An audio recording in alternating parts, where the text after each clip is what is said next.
एक नदी के किनारे एक जामुन के पेड़ पर एक बंदर रहता था।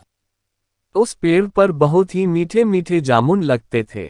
एक दिन एक मगरमच्छ खाना तलाशते हुए पेड़ के पास आया। बंदर ने उससे पूछा तो उसने अपने आने की वजह बताई। बंदर ने बताया कि यहाँ बहुत ही मीठे जामुन लगते हैं और उसने वो जामुन मगरमच्छ को दिए। उसकी मित्रता नदी में रहने वाले मगरमच्छ के साथ हो गई। वह बंदर उस मगरमच्छ को रोज खाने के लिए जामुन देता रहता था। एक दिन उस मगरमच्छ ने कुछ जामुन अपनी पत्नी को भी खिलाए। स्वादिष्ट जामुन खाने के बाद उसने ये सोचकर कि रोजाना ऐसे मीठे फल खाने वाले का दिल भी खूब मीठा होगा, उसने अपने पति से कहा कि उसे उस बंदर का दिल चाहिए और वो इसी जिद पर अड़ गई। उसने बीमारी का बहाना बनाया और कहा कि जब तक बंदर का कलेजा उससे मिलेगा वो पाएगी।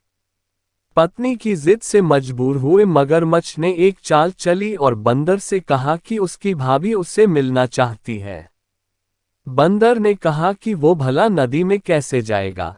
मगरमच्छ ने उपाय सुझाया कि वह उसकी पीठ पर बैठ जाए ताकि सुरक्षित उसके घर पहुंच जाए। बंदर भी अपने मित्र की बात का भरोसा कर पेड़ से नदी में कूदा और उसकी पीठ पर सवार हो गया। जब वे नदी के बीचों बीच पहुंचे, मगरमच्छ ने सोचा कि अब बंदर को सही बात बताने में कोई हानि नहीं और उसने भेद खोल दिया कि उसकी पत्नी उसका दिल खाना चाहती है।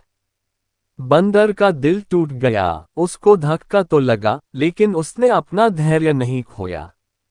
बंदर तपाक से बोला, ओह मेरे मित्र, तुमने ये बात मुझे पहले क्यों नहीं बताई, क्योंकि मैंने तो अपना दिल जामुन के पेड़ में संभाल कर रखा है।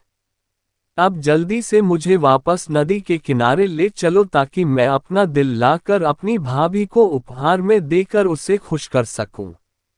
मूर्ख मगरमच्छ बंदर को जैसे ही नदी किनारे लेकर आया, बंदर ने जोर से जामुन के पेड़ पर छलांग लगाई और क्रोध में भरकर बोला, मूर्ख, दिल के बिना भी क्या कोई जिंदा रह सकता है? जा, आज से तेरी मेरी दोस्ती समाप्त।